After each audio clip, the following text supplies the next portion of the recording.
Bueno, quiero agradecer a la Sociedad Uruguaya de Nutrición por haberme invitado a participar de este primer congreso virtual de nutrición.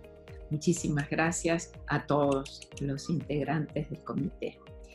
En esta oportunidad voy a hablar de la administración de medicamentos en nutrición enteral, los riesgos y las precauciones que tenemos que tener, puesto que es verdad que el paciente que está con nutrición enteral recibe medicamentos y en muchos casos puede administrarse a través de la sonda, pero tenemos que tener precauciones. El tratamiento integral de un paciente es responsabilidad interdisciplinaria. Esto es una consigna de la FELAMPE, tanto la participación del médico, la enfermera, la nutricionista y el farmacéutico. Es conveniente que todos conozcan las circunstancias especiales en las que cada fármaco debe y puede ser administrado, para evitar los riesgos y lograr una óptima eficacia de los medicamentos.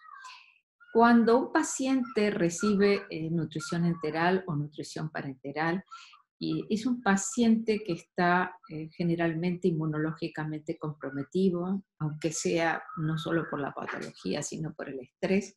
Es un paciente que tiene otras patologías concomitantes y que recibe, por supuesto, medicamentos y que además está desnutrido o está en vías de muy pronto de estar desnutrido. Entonces, este medicamento puede traer algunos inconvenientes cuando lo damos en conjunto, ya sea con otro medicamento, ya sea con alimentos o con bebidas por boca, ya sea un suplemento, o una afección clínica que tenga el paciente de por sí, con una diabetes, con una enfermedad cardíaca. Entonces, ¿qué es lo que va a ocurrir? Mucho más en nutrición enteral y parenteral. Va a haber una disminución de la acción o un aumento de la acción de los medicamentos y esto puede causar efectos adversos. Entonces, ¿qué riesgos podemos tener? Puede haber interacciones entre los fármacos y los nutrientes que van a alterar la respuesta terapéutica de un medicamento y pueden comprometer el estado nutricional. ¿Cuál es la población que está en riesgo? Generalmente pacientes con desnutrición, con el fallo de uno o más órganos y sobre todo pacientes de terapia intensiva, aquellos neonatos de muy bajo peso al nacer, los pacientes que están en terapia intensiva, ya sea con nutrición enteral o con nutrición parenteral, son pacientes en riesgo. En este handbook de inyectables de Bulata nos dice que la administración del medicamento puede producir efectos por sus características, cambios en el estado nutricional o afectar el estado nutricional. En los cambios del estado nutricional, porque puede producir efectos adversos, en general los medicamentos producen, por las características físicas del medicamento, el pH, la osmolaridad, por la composición química, y también pueden afectar el estado nutricional, modificar el peso, ganancia de peso o pérdida de peso, pueden alterar la percepción del gusto, y esto es muy importante a tener en cuenta hoy con el COVID. El reducir la absorción de los nutrientes pueden producir efectos metabólicos o algo muy importante, deplecionar vitaminas y minerales indispensables, sobre todo vitaminas y minerales que participan en tantas enzimas y en tantos procesos metabólicos. Cuando dijimos trastornos del gusto, pueden producir disgeusia, hipogeusia o ageusia, digeusia, norfloxacilina o también antirretrovirales como salcitabine y sidobudina, hipogeusia, hidrocortisona, interleuquina, vincristina y ageusia, fenilbutasona, espironolactona, entre otros. Esto debemos tenerlo en cuenta. Por otro lado, dijimos que puede producir alteraciones del metabolismo de macronutrientes. Puede producir hiperglucemia los medicamentos como la clorpromacina, la meperidina, la norepinefrina, puede producir hipoglucemia, el haloperidol, el propofol, puede producir un aumento de la excreción urinaria, como los antineoplásicos, o una disminución del metabolismo, como la morfina, hipertrigliceridemia, como la ciclosporina o la dexametasona, y así también disminución de la excreción urinaria también. Entonces, la administración de medicamentos a través de la sonda puede realizarse, pero tiene riesgos que tenemos que tener en cuenta.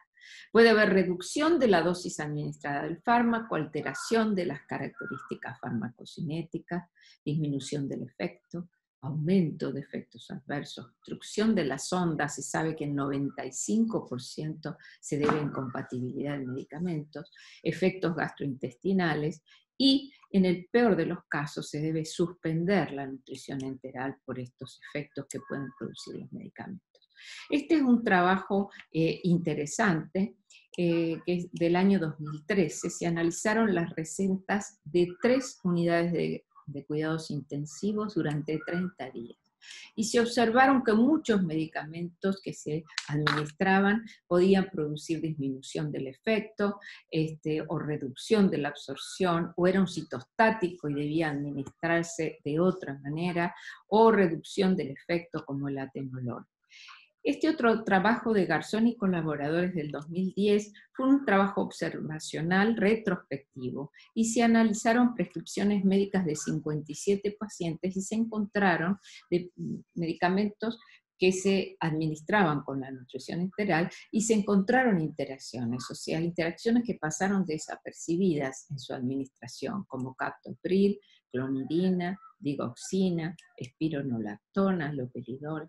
Este es un caso muy importante, si bien ha sido hace unos años, pero me parece muy interesante que lo recordemos. Una mujer de 38 años de edad, hospitalizada, presentaba edema pulmonar y neumonía y recibía nutrición enteral.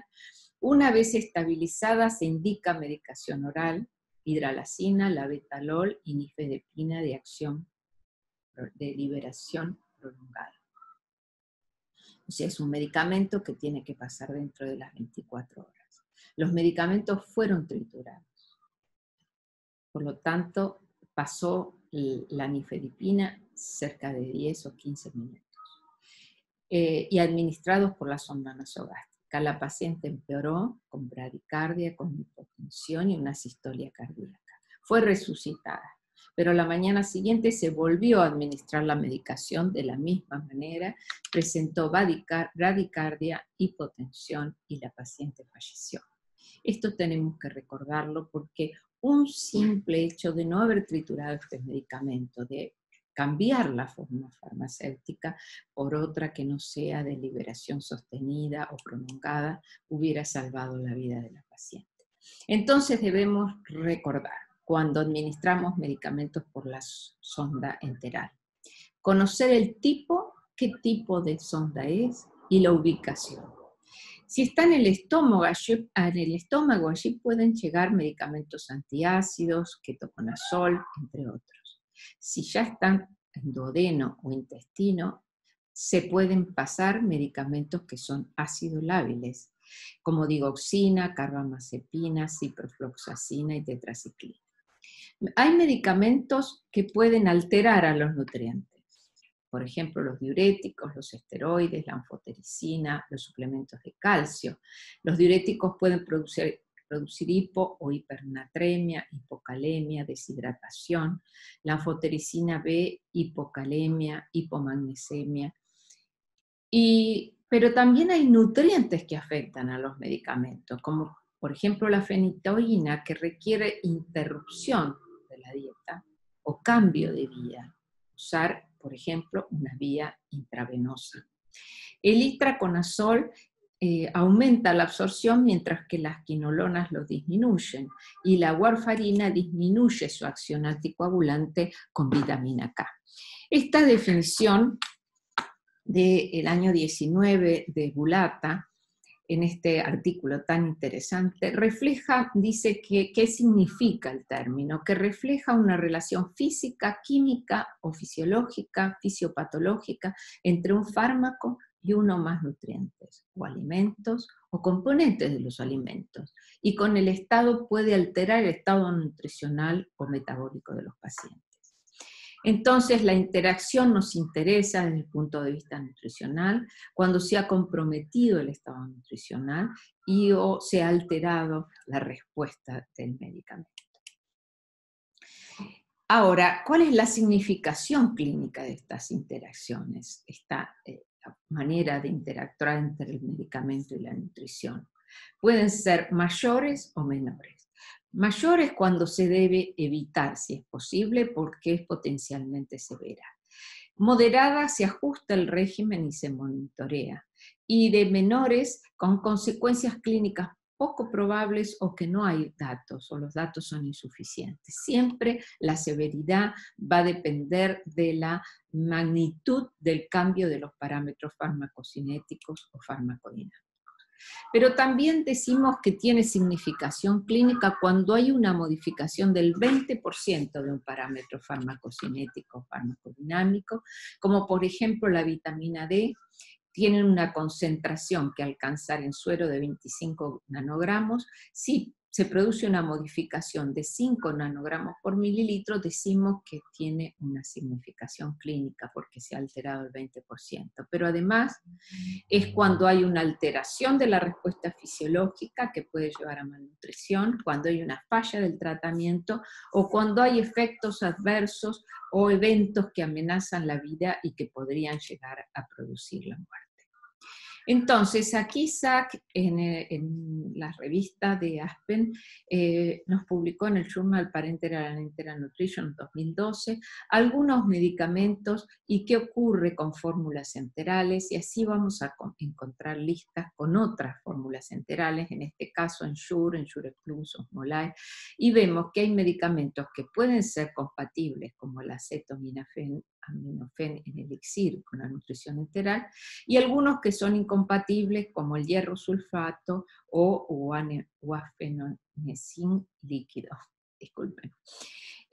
O por ejemplo el cloruro de potasio líquido, que son incompatibles. Entonces debemos mirar estos cuadros y observar o los handbooks de inyectables o los handbooks con nutrición parenteral o con nutrición enteral, o los handbooks con nutrición enteral, que tenemos varios libros.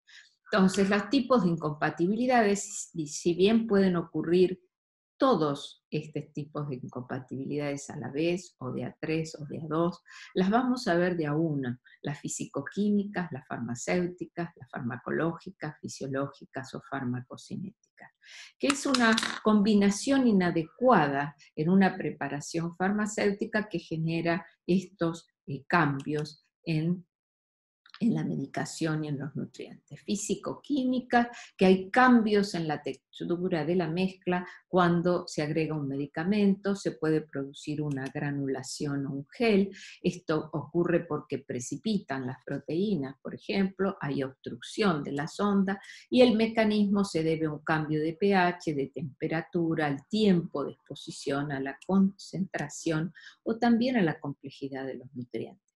Por ejemplo, dentro de las físico-químicas, medicamentos que tienen un pH ácido menos de 4 pueden precipitar con las proteínas, como por ejemplo el haloperidol gotas o la fluoxetina jarabe, o medicamentos que tienen un pH básico mayor de 10, como acetosolamida, que también podrían alterar. Entonces, siempre recordar, en estos casos tenemos que ver de separar la administración del medicamento de la nutrición, o además siempre debemos diluir, aunque se trate de gotas o de un elixir o de un jarabe. Y acá tenemos algunos ejemplos de granulación con tioridazina, o coagulación y obstrucción con sales de potasio, o obstrucción de la sonda con las semillas de sidra. Entonces, dentro de las incompatibilidades farmacéuticas está cuando se produce, cuando hemos efectuado una modificación a la forma farmacéutica, por ejemplo, la trituración del comprimido, que puede producir, cuando se mezcla con la enteral, una modificación de la acción farmacológica, de la eficacia o de la tolerancia del fármaco. Entonces es importante que nosotros sepamos el motivo por el cual hay una formulación antes de modificarla. Puede ser la inestabilidad del fármaco en el pH ácido del estómago, puede ser porque producen irritación de la mucosa, porque hay una inestabilidad del fármaco, porque hay características organolépticas desagradables, gusto, sabor, o para lograr una liberación constante del fármaco. Entonces tenemos que saber por qué esa forma farmacéutica. Si tienen cubierta entérica, que hay muchos medicamentos analgésicos, muchos corticoides que tienen cubierta entérica, es para proteger el principio activo del ácido gástrico o prevenir la irritación gástrica o retrasar la acción. Tienen un material insoluble en medio ácido, pero que sí se solubiliza en el intestino, no se puede triturar. Pero por otro lado, aquellos que tienen una pequeña cubierta pelicular para enmascarar un sabor o un olor desagradable, eso sí podría triturarse, porque es para facilitar la deglución, para proteger de la luz, o es un material que es soluble en agua y se podría hacer una preparación magistral. Recuerden esto, enfermería no tiene por qué saber, y nosotros no sabemos todas estas presentaciones de liberación prolongada que existen en el mercado. Retar, Cronos, Neo, Continuos, Repetab, Durapac. Entonces, es muy importante que le avisemos a enfermería, que trabajemos en forma conjunta con el médico, con enfermería, con la nutricionista, informarle qué significan estas formas farmacéuticas. Cuando es administración sublingual, sabemos que es para evitar el metabolismo del primer paso en el hígado, y estos medicamentos tampoco deben triturarse, y hay muchas formas que nos pueden desorientar. Aquellos medicamentos que tampoco deben triturarse, como recién dijimos, los de cubierta entérica, los de liberación sostenida, como los de la paciente, cápsulas gelatinosas, grajeas o medicamentos citostáticos que requieren una preparación especial. Aquellas incompatibilidades farmacológicas son aquellas que los medicamentos, al ser administrados con la fórmula enteral, pueden producir signos o síntomas de toxicidad, alteraciones bioquímicas o una actividad antagónica. Hemos hablado que pueden producir náuseas y vómitos, antiparkinsonianos, opiáceos, diarrea, antibióticos, laxantes, catárticos, agentes quimioterápicos, que pueden producir alteraciones bioquímicas, hablamos de hiperglucemia y hipoglucemia, que pueden producir una actividad antagónica como el metotrexato y el folato, o sea, la vitamina B9, o los anticoagulantes y la vitamina K. Debemos mirar en los productos enterales que tenemos, conjuntamente con la nutricionista, la cantidad de vitamina K. No es que no sea bueno, es perfecto que tenga vitamina K, pero si el paciente está coagulado, tenemos que ver que la vitamina K sea menos de 60 microgramos cada 1000 kilocalorías. Desde el punto de vista de la incompatibilidad fisiológica, son aquellos que pueden producir diarrea por la osmolaridad de la solución del medicamento que hemos preparado. Hicimos muchos trabajos con la universidad con respecto a medir la osmolaridad de los medicamentos. La medicación que es intravenosa o intramuscular, cuando es pasada por la sonda, puede producir diarrea, o estos alcoholes que se utilizan como edulcorantes, como el sorbitol, manitol, que pueden producir diarreas o distensión abdominal. Entonces es importante, cuando los medicamentos, al ser diluidos, tienen una osmolaridad muy alta, porque si es el estómago podríamos no tener problema, pero si la sonda está en el intestino, soporta osmolaridades mucho menores. Como le dije de los alcoholes, lo que se ha estudiado es que cuando el paciente recibe más de 10 gramos de sorbitol por día en dosis normales de algunos medicamentos como estos, acetaminofén líquido o elixir, fenilefrina, o tenemos otras preparaciones como teofilina líquida, que en la dosis habitual puede recibir más de 10 gramos de sorbitol, tener cuidado con la diarrea del paciente. Desde el punto de vista farmacocinético, esta incompatibilidad ocurre cuando altera cualquiera de estos pasos o mecanismos de la farmacocinética. Y esto puede ocurrir con la vitamina B12, calcio, folato, con metotrexato. Por otro lado, hay medicamentos que disminuyen la absorción cuando se administran con nutrientes y otros que aumentan la absorción, como el propanolol o el labetalol.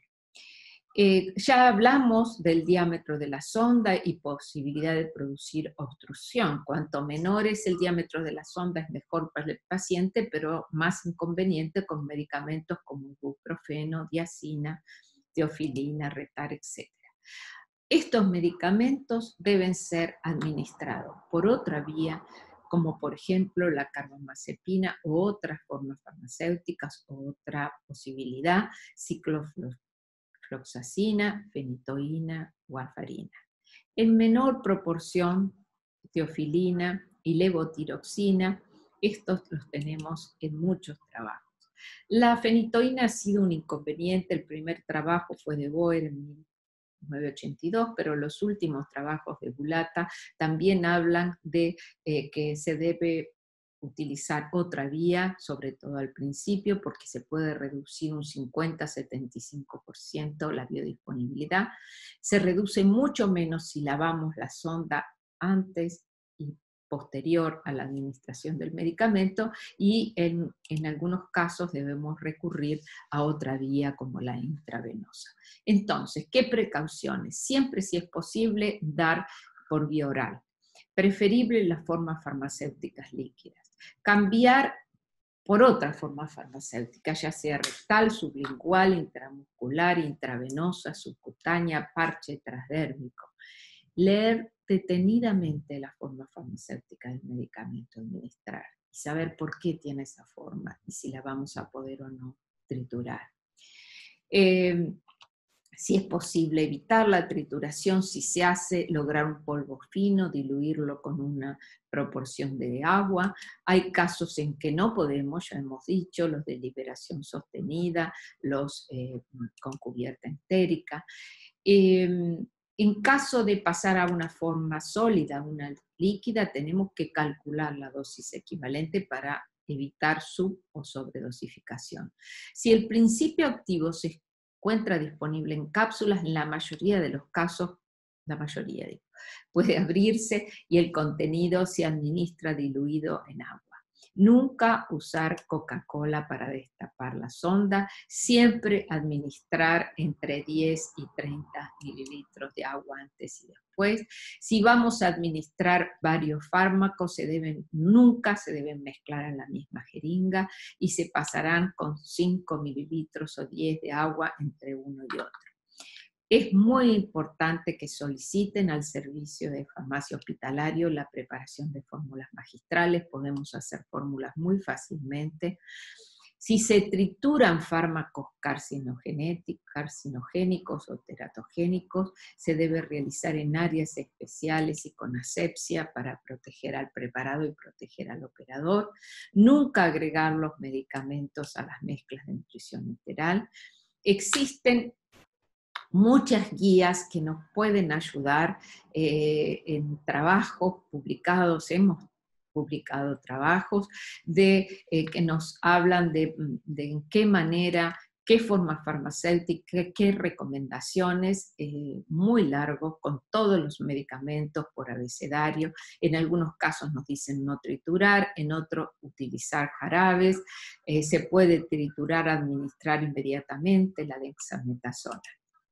Por último, algunas conclusiones. Los medicamentos pueden pasarse por la sonda, pero tienen riesgos. Tenemos que tener mucho cuidado. Es necesario evaluar la relevancia clínica de las interacciones entre medicamentos y la nutrición enteral para prevenir las complicaciones al paciente y reducir los costos. El equipo de salud requiere una comprensión básica de la farmacología y de los mecanismos de estas interacciones para reconocerlas y para monitorearlas. La población de riesgo son los pacientes en terapia intensiva, como dijimos, los que padecen enfermedades crónicas, insuficiencia renal o hepática, inmunocomprometidos, los prematuros, los gestantes y lactantes.